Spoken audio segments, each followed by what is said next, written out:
Hello and welcome. You're watching Coronavirus Fact versus Myths. I'm Sonal Mehrotra Kapoor. Let's begin the program by giving you a quick update on what the numbers are looking like in the country.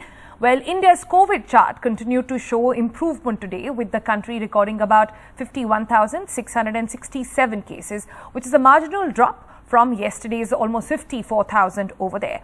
India's tally now, the total stands at about 3.01 crore, while the total lives lost have now gone past 3,93,000, with an addition of about 1,300 taking place in the past 24 hours. The good news, however, is the positivity rate, which continues to be under 5% for the 18th consecutive day.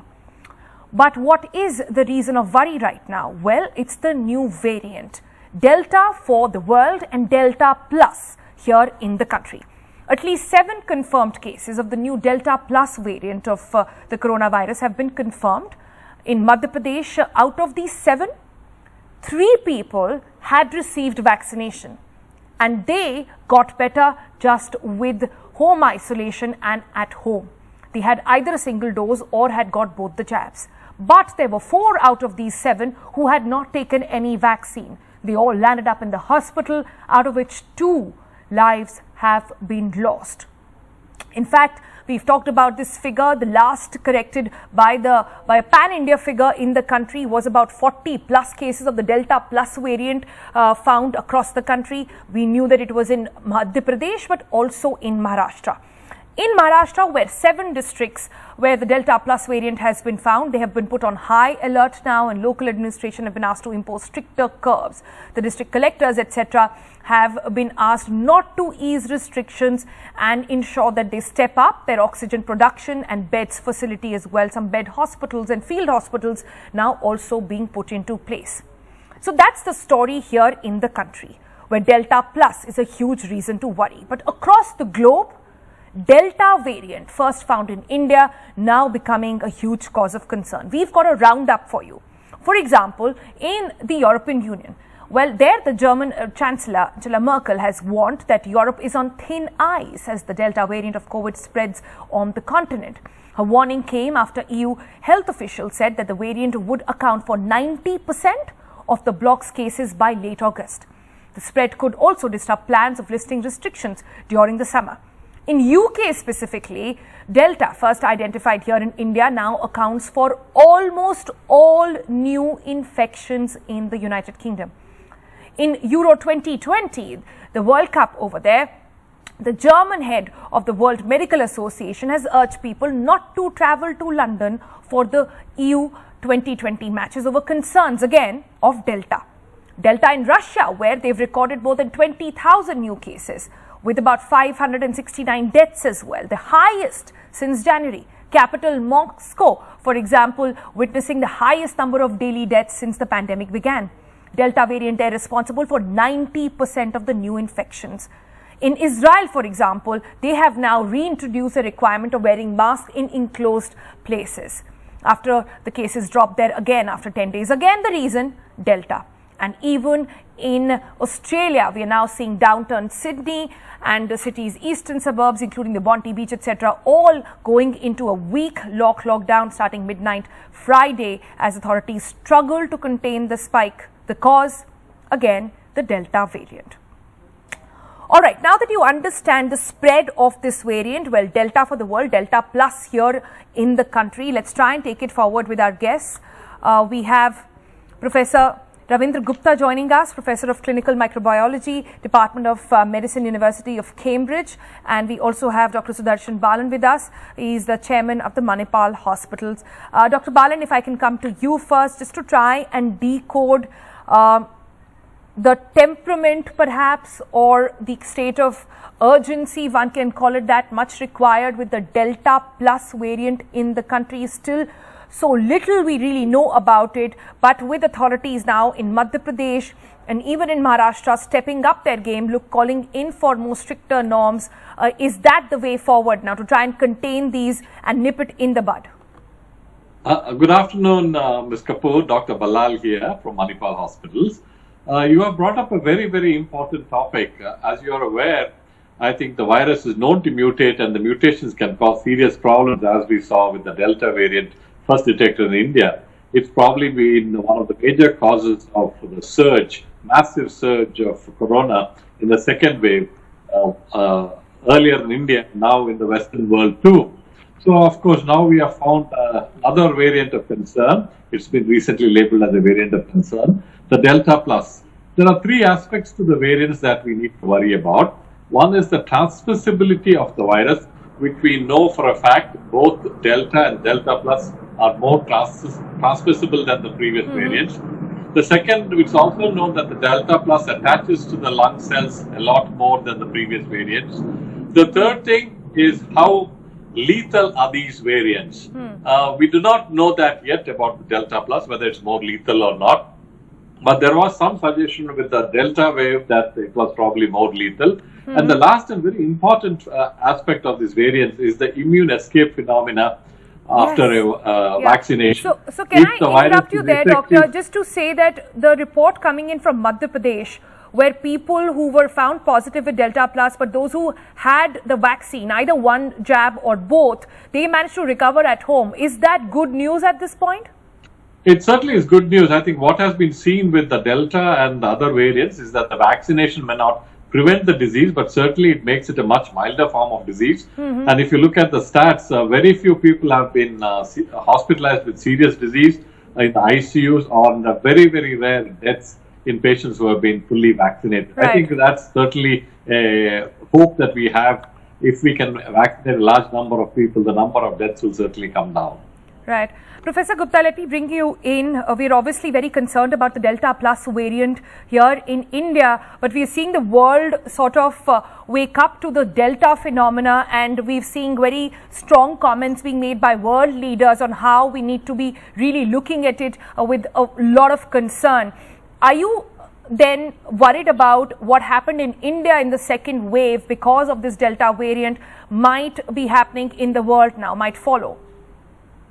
Hi, thanks for the invitation to speak with you.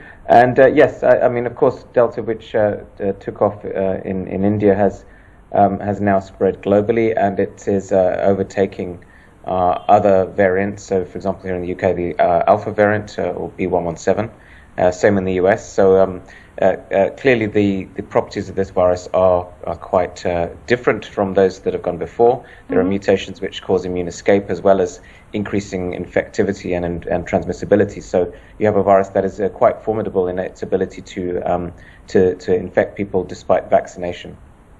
Right. And when you do that, what do you think is the best way to go? Are we talking about another lockdown situation? That seems to be the only way out.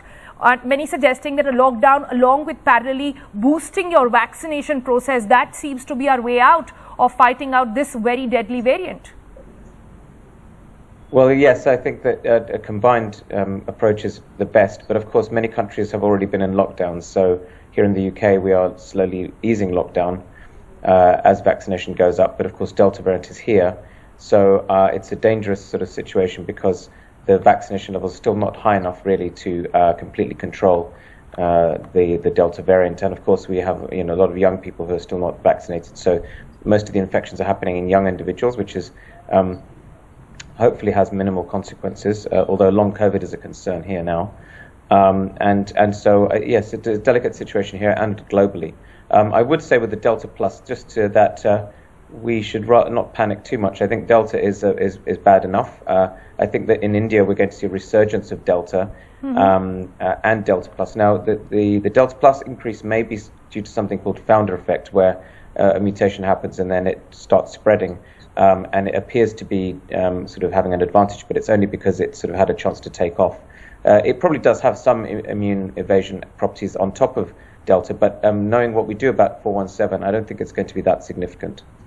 All right, fascinating what you're saying. That let me give in a response to Dr. Balal over there as well. So, Professor Gupta, they're saying that we shouldn't be as concerned about Delta Plus, but here in the country, the evidence that we've seen or what we're hearing from doctors is a bit of a different story. What's your view, sir, on this? So honestly, at this time, I don't think we have enough data about Delta Plus. I think we should treat it very similar to Delta. It certainly seems more infectious, probably attaches to the cells a little more, and probably monoclonal antibody cocktail is not as effective as compared to the other variants. But that's true of Delta too. But certainly, I don't think we have any evidence so far to say that it has immune escape phenomena of the vaccines that are available. So I think we should be aware of it, but not certainly panic. Right. And I think human behavior is probably the most important aspect in controlling this pandemic. Right. So if we don't let our guard down, have COVID-appropriate behavior, and mass vaccinate people, I'm sure with this Delta plus, Delta minus, or Delta, we can still control the pandemic. But the human behavior control is a big plus. I have last few minutes, but I really wanted to understand this. So much interest in the fact that why we keep seeing new variants also emerge out of a specific place. Maharashtra, for example, has had the maximum cases so far, maximum variants being reported there as well. One would suggest, and some question that popped to us were that this is a place where there should be maximum amount of seropositivity. How is it that we keep seeing emergence of new variants in the same place? No, we certainly believe that Delta has escaped some of the previous antibodies that were produced with the previous infections, because very many patients have had infections.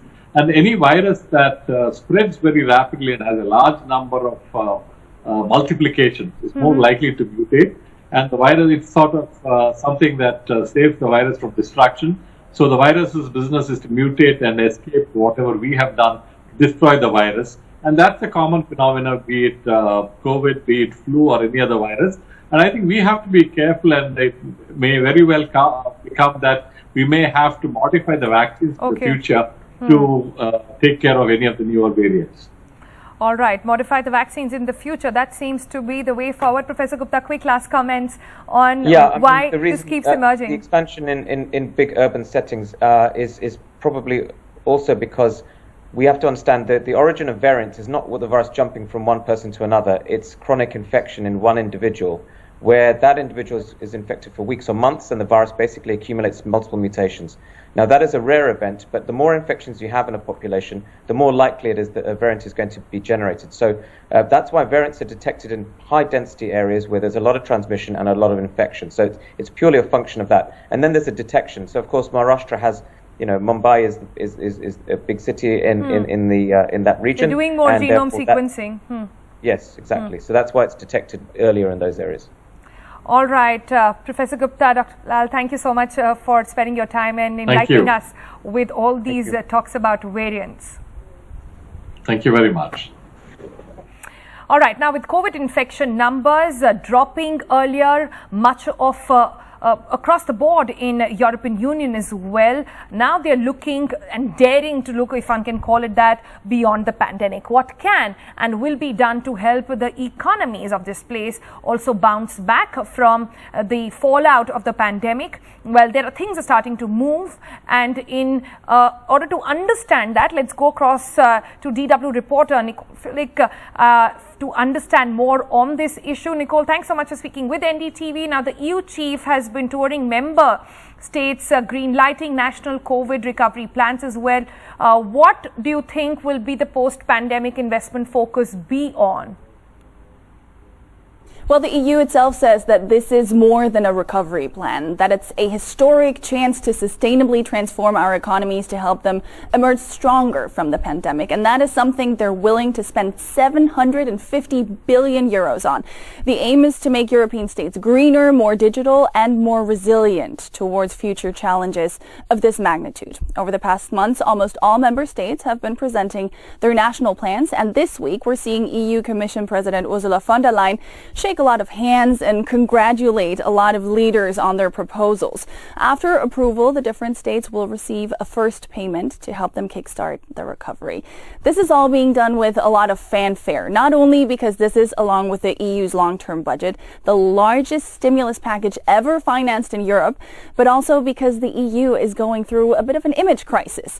A recent poll revealed that based on its handling of the pandemic, large parts of Europeans regard the EU project as broken. Fascinating there. So, meanwhile, while all of that is happening, the EU has decided to extend the vaccine export controls as well. What more can you tell us about that? The mechanism was initially set to expire at the end of June, but has now been extended until at least the end of September. That means that the EU will continue to be able to stop pharmaceutical companies from exporting vaccines to non-member states if they haven't met their supply commitments with the EU. So far, the mechanism was triggered only once, back in March, to block 250,000 doses of AstraZeneca from being shipped to Australia. The EU's vaccination drive has since picked up pace. Supplies are coming in more smoothly, so there hasn't really been the necessity to fall back on such drastic moves that can, after all, have dramatic diplomatic consequences. But with this extension, the EU makes two things very clear: that they don't see themselves as out of the woods just yet, and that they want to keep all their options wide open to make sure they meet their goal of inoculating at least 70% of the EU's adult population by the end of the summer. All right. Thanks, Nicole, so much for that. In fact, not out of the woods. That doesn't apply to EU alone. It's perhaps what the world is looking at and how the world is looking at COVID altogether. With that, we're going to slip into a break. But on the other side, Dr. Mehta joins us and we'll be talking about vaccination in India. Come right back for that.